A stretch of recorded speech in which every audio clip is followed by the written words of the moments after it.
Welcome back to Previously Prohibited. I'm Jenin Eunice here with my amazing co-host, Melissa Whitty. We have quite a bit of drama to talk about. So sort of in the real world, like not the internet, Israel is clearly looking for excuses to basically continue to commit its genocide against the Palestinians, at least drive them out, but it looks like they also would like to murder a lot of them as well. And they're using various tactics we'll get into to do that. And then this is translated into just insane online mob-style tactics, which unfortunately I, and to a slightly lesser extent Mel, have been the recipient of, and it's been a little bit disturbing. So, and this all obviously ties together into the, methods of how the Zionist lobby works, how they silence people, how they try to get people cut out of society, and make sure that they can continue to use our tax money to murder kids. So with that, I'll turn it over to Mel. All right, real quick, that was quite the introduction. So if you could just smash that follow button, hit the like button, leave us a comment. We really appreciate all of your engagement with our videos and all of your encouragement and your really kind words, especially on some of the rougher videos that they're hard topics that people don't like to talk about or that make people uncomfortable. So we really appreciate your encouragement. But yeah, so, obviously, I'm sure everybody knows, but of course, we're going to give a little background what was going on. Yesterday, the Bibas family was returned to Israel. So for those who don't know, there was a family of 4 that was kidnapped from, I think it was Kibbutz Nor. Yeah. And, and again, Jenin and I have, multiple times we have condemned the taking of children as hostages. It's not right when Israel does it. It's not right when Hamas does it. I don't think that there's any good excuse, and I don't think that there's any moral justification. Or any civilians, frankly. Any civilians, I think, are... Right. But children, especially of children. Of course, everything is especially children. Yeah. and so, the taking of the babies, it was horrific. I mean, it was wrong, right? And then, but unfortunately, what happened was that the Bibas family, the men were separated from the women. We know that when the hostages were taken, and then, of course, the Bibas children, one was, I believe, 2, and then the baby was, I think, 10 months. And unfortunately, they were kept with their mother, and the wherever they were at was bombed last November by Israel's, of course, aerial bombings of Gaza, and they were killed, unfortunately, and it was really sad. The Bibas father was told about his family dying. He made a video in which he begged Netanyahu to take their bodies back to Israel, and Israel explicitly rejected that request.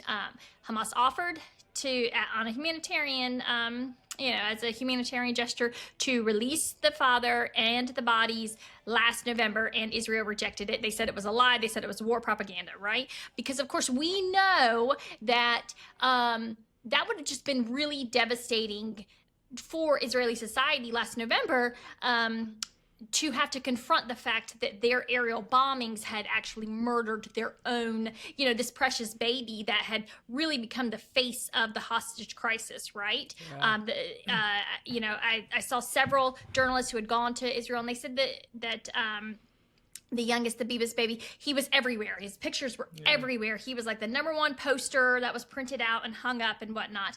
And so, of course, they didn't want to come to terms with the fact that they had murdered him, right, with their bombs. So they've left that poor family there for over a year, and now the bodies have been returned. And of course, Hamas did this really weird thing yesterday where they did this big old ceremony, which I know that they're trying to show that they haven't been defeated and whatnot, and they want to use this time when they have in front of the cameras to send messages and whatnot.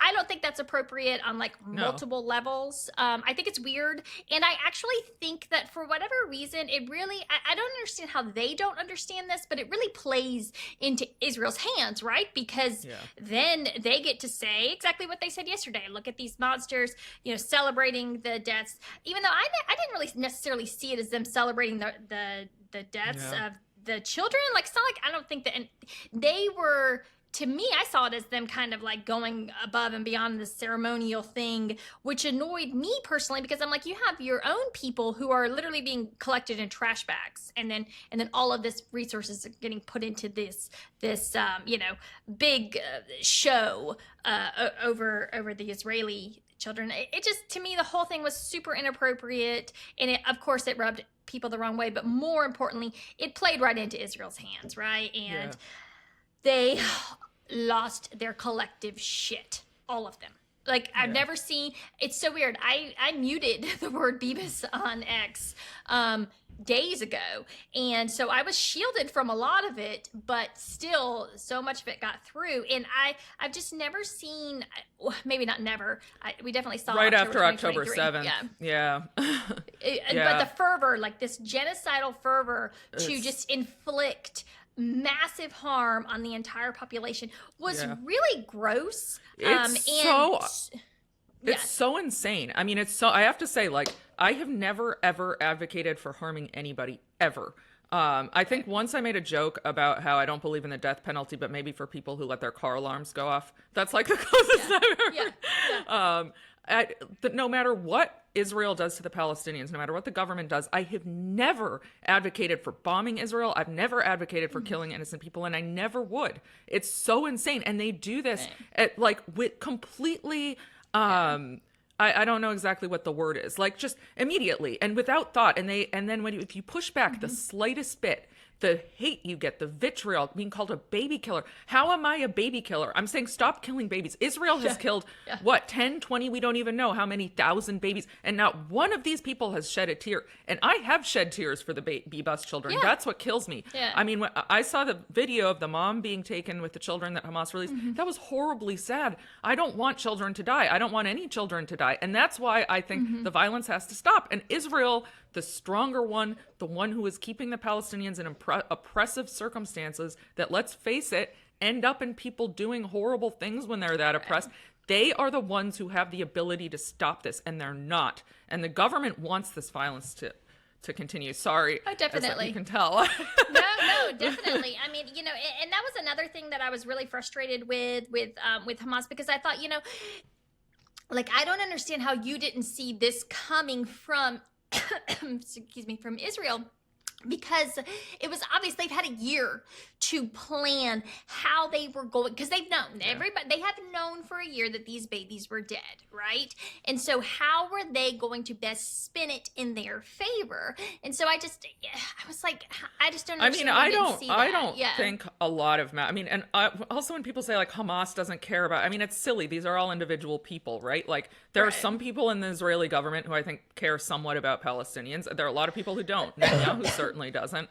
So I can't say what each and every Hamas member thinks. I think a lot of them don't care very much about the Palestinians. That doesn't mean that when Palestinians are killed by Israeli bombs, Hamas is the only or the proximate cause. That's ridiculous. When somebody is killed by a bomb, it's by the people who dropped that bomb are responsible. But, I don't think they're acting in the best interest of the Palestinian people. I've never thought that. I don't approve of Hamas. I don't like them as an organization. I don't think that this is the way to stop it. As we all know, there are more Hamas members now than there were in October 23. Right. Yeah. For me, Hamas is just a government like every other government. And most of its members are, at least the ones making these decisions are politicians like any other politicians, and they serve their interests. I do think, I wouldn't say they're like any other government. Most governments don't at least openly kidnap civilians and kill them. True. At least not directly. Okay, I take that back. But in a sense, like they operate like politicians do. Sure. And in that most of the time it's just selfish, and it's for their own interests and to advance their own agenda. And so I don't know. It's weird because when we're looking at it from, I see all of the evil things that the Israeli government does, like just really, really, truly evil things. And it's really hard for me to kind of take it out of that context when I'm comparing the two. So I guess I shouldn't have said all governments, obviously not, Yeah. you know. And of course they don't hold elections, you know. It's not like these people have had a chance to like elect these people in 18 years. And so obviously I don't support any government that doesn't allow free and fair elections so that the people can voice dissent and whatnot. I am, you know, one of those true believers in democracy in that aspect. So however realistic it may be or not.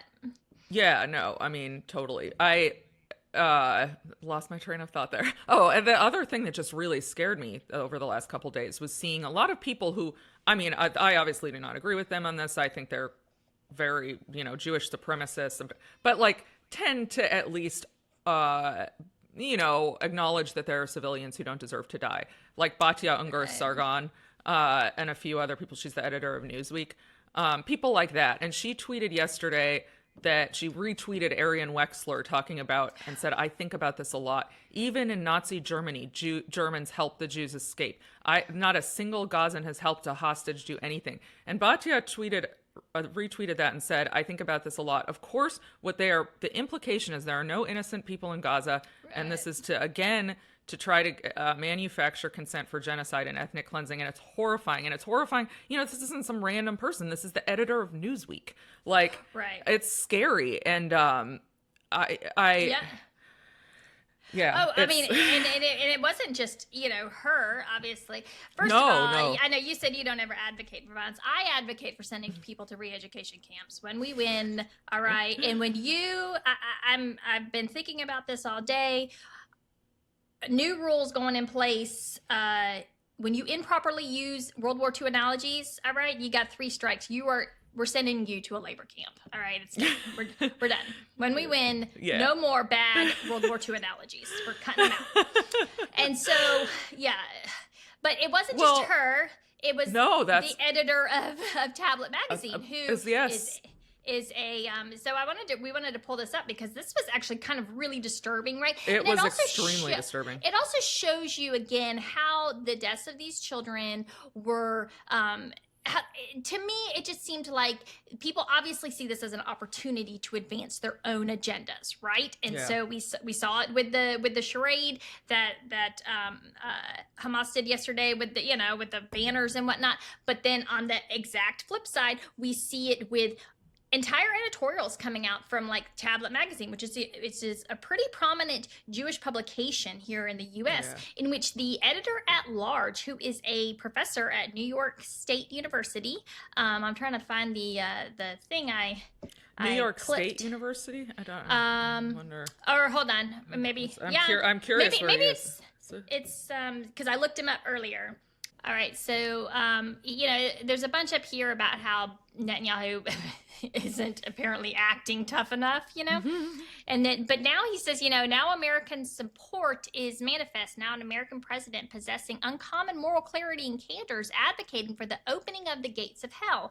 And rather than live up to the years of tough talk, Israel equivocates, looking weak, wounded, and confused.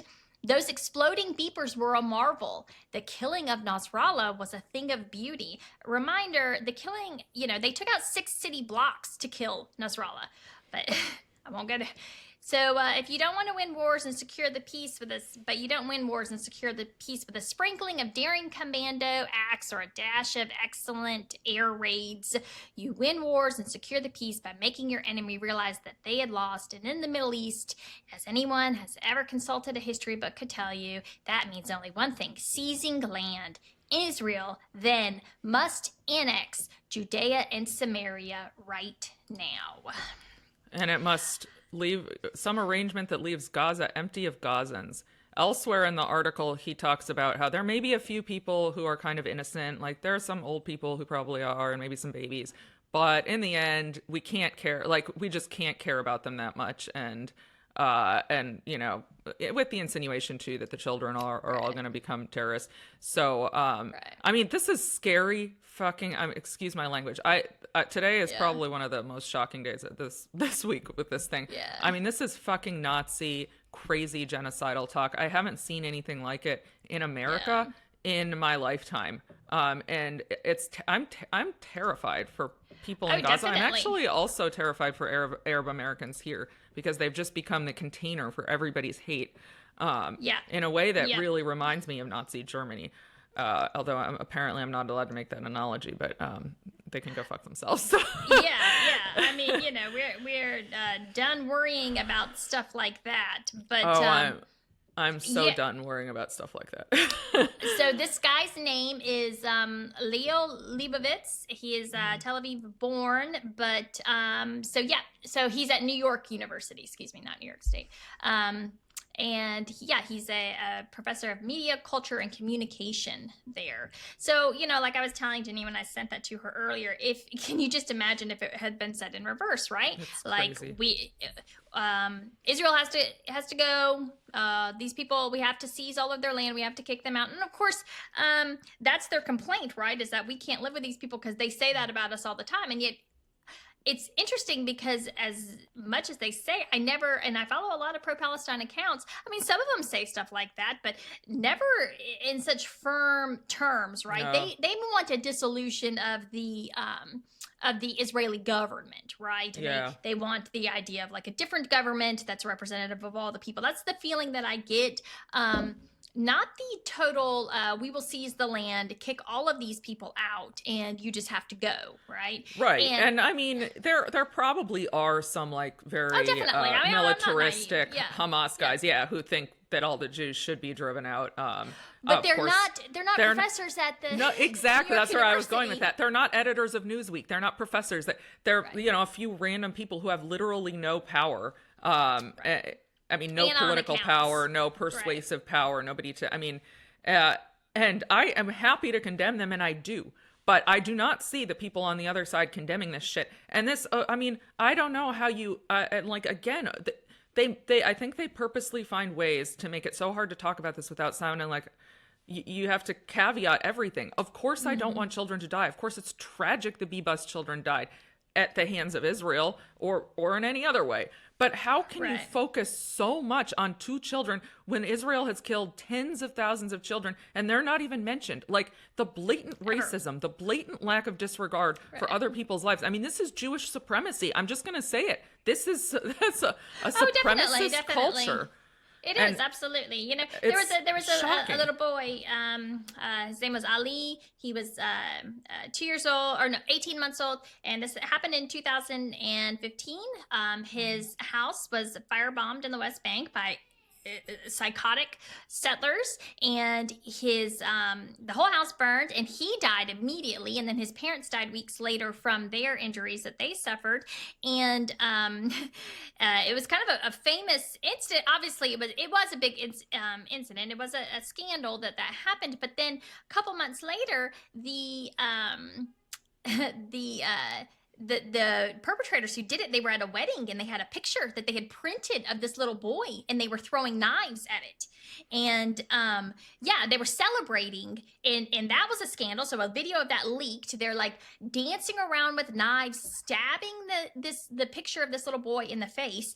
The current defense minister, Itamar Ben-Gvir, was present at this wedding. All right. He then, when Netanyahu, when the video came out, Netanyahu, sorry, my thing, he condemned it and whatnot, but he, sorry, I got distracted. Ben Gvir's defense for it was, well, I didn't know it was that baby.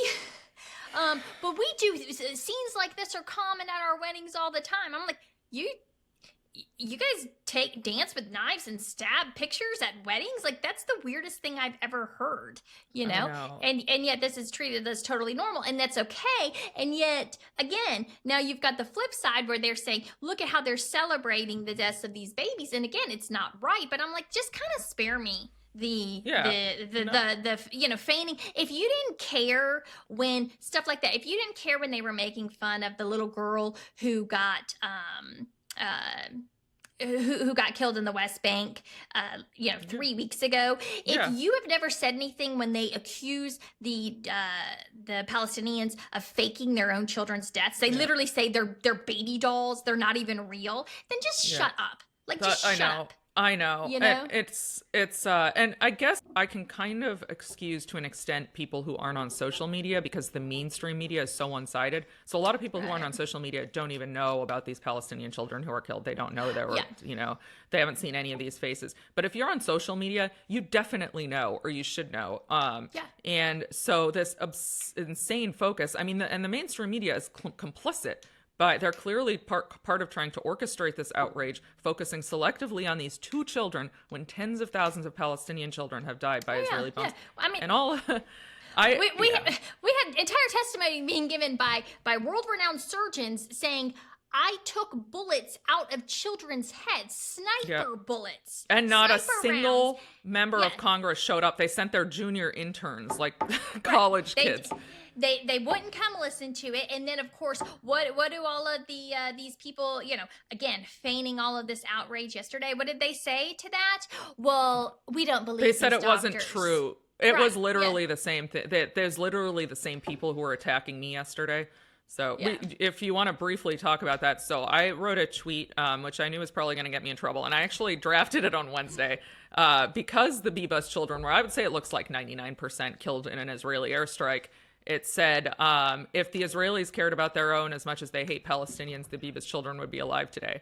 And it was, for people who don't know, that was a sarcastic reference to a Golda Meir tweet. She was an early prime minister of Israel. She had some saying more or less like, if only the Arabs didn't hate us, or only if the Arabs love their children. Peace will come when the Arabs love their children. Love their children as much as they hate us, which is disgusting. And if you know any Palestinians, they love their children so much. Dumb. It's so racist. It's so vile. It's also, this is how you start to dehumanize, right? Is to indicate that this group of people is so different from everybody else, that their priority is not loving their own children, it's hating Jews, which is completely absurd. Completely absurd. It's, I mean, they hate the people who stole their land and kept them under an occupation. That's kind of how it works. Not because they're Jewish, just because those are the people who did that. Anyway, so it was like obviously a sarcastic reference. I was trying to make the point that, I knew that the pro-Zionist side were going to be very upset when they saw this. And I thought maybe some of the more sensible ones, I guess that was probably too much to expect, will realize, oh, this hurts to hear that. Maybe it hurts the Palestinians when they've been having to hear this garbage for 50 years. Of course, they would never actually empathize to that extent. But, and then I was, also making the point that the violence that they are advocating now is the reason the Bebus children are dead. I thought perhaps it might give some of them pause, even if they don't give a shit about Palestinians, which they obviously don't. Maybe, the idea that they are killing their own people with this methodology. And they just went berserk. Which I knew to some extent. So I tweeted, I muted the thread, I logged off for the day. But then friends started sending me stuff like, everybody is talking about this. And, I was even being misrepresented by, being accused of saying I had said the Jews, I said Israelis on purpose. And so there was just insane amounts of drama. And I'm like, I'm just on here to say I'm so done with the hypocrisy. I'm so done with it. I've never advocated for a single child to be killed, a single person to be killed, and they are the ones advocating violence, and they're trying to make me out to be the bad guy. And I'm 1,000% sure they're going to try to get me fired again.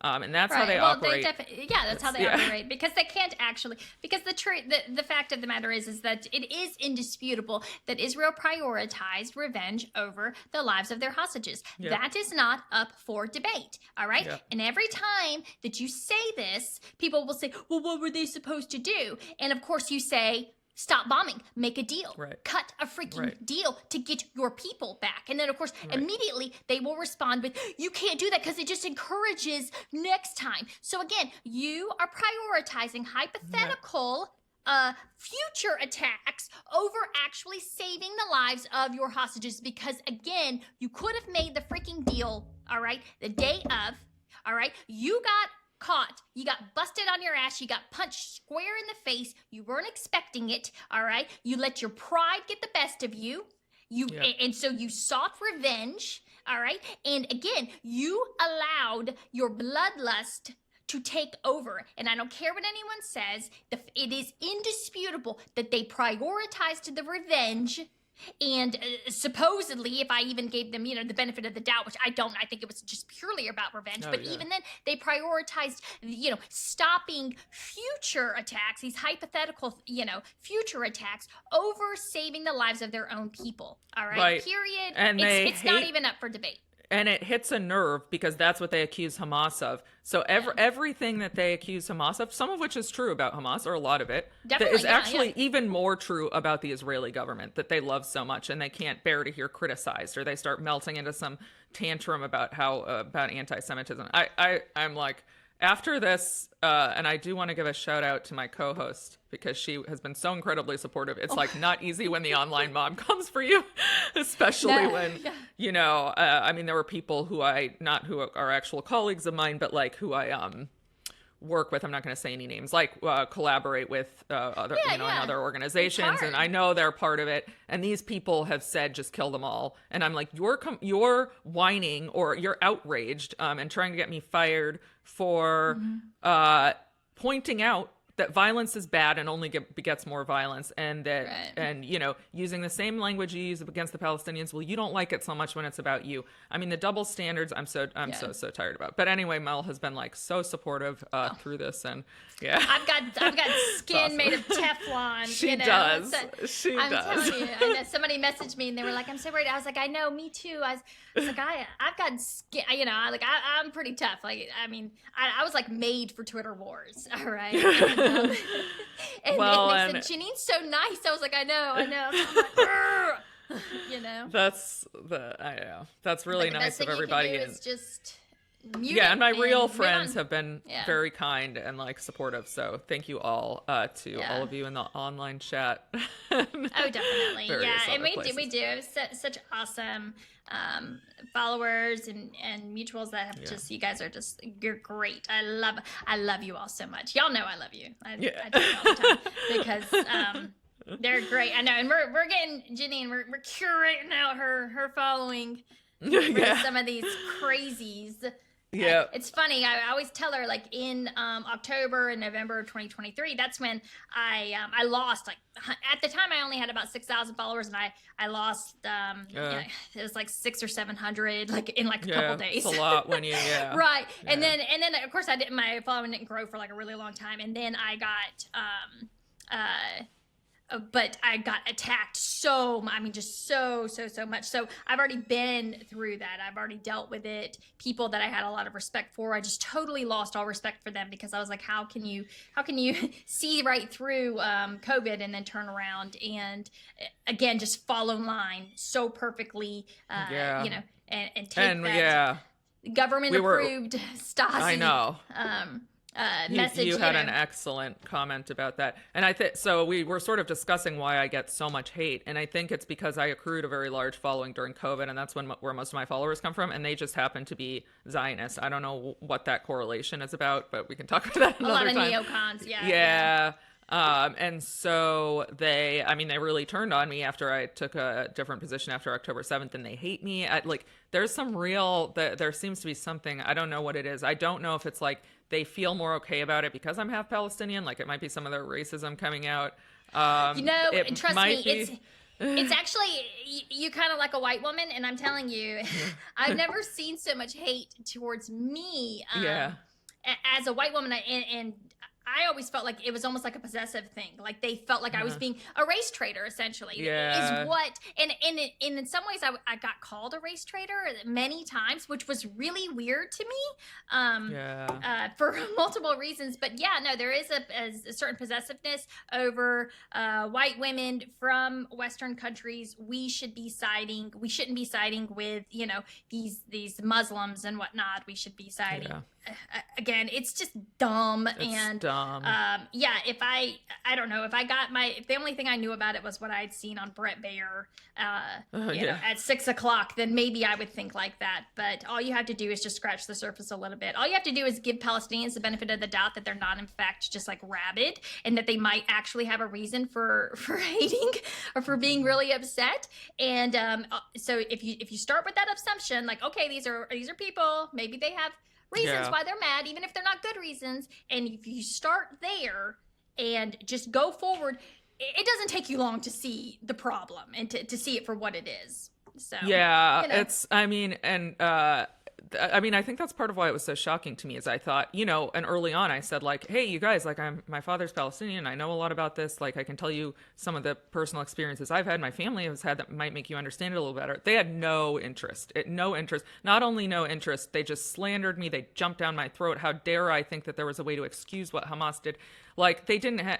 It's very hard for me to understand. Like, if people were talking this way about, I don't know, people from Somalia or something, and one of my friends is like, hey guys, I'm from Somalia. I know a little something about it. Like, let me tell you my perspective. Yeah, I would be very definitely. interested and want to hear it. Yeah. So Yeah. there's something very off with some of these people. And It's like for an some of the- entitlement. Yeah. For me, I'm like, I don't know. The thought of there like being a population of people out there that are like literally, would hate others and want to murder them for no reason is scary Yeah. to me, like really Yeah. scary to me. So obviously, I always want to find out. Okay, why is this happening? Yeah. Do they have any reasons? Because again, that's kind of comforting to know. Actually, no, it turns out they're human and they have some grievances, legitimate. Most are legitimate, maybe some not. Yeah. Anyways, it's actually just human behavior and human conflict, Yeah. the same as the world over. And Well, yeah. I mean, that would shatter their and- worldview, which is that they're the victims, and these people are just bad and just hate them because they're Jewish. So they can't let that in. And I mean, it shows why there's a huge problem with being raised with this victimhood mentality that everyone hates us just because we're Jewish and we're the victims and we always have to just be ready to fight instead of actually trying to understand. Right, what's yeah, going on. which And is again, hard. we're not talking about all Jews, not all Jews at all. Yeah. We're talking about a certain segment of people who have adopted this mentality. And anyway, Absolutely, yeah. I realized, I have to go because I know my you have doctor's to go. appointment. And all right, So we'll keep it short and sweet today. Bye, guys. Thank you, Mel.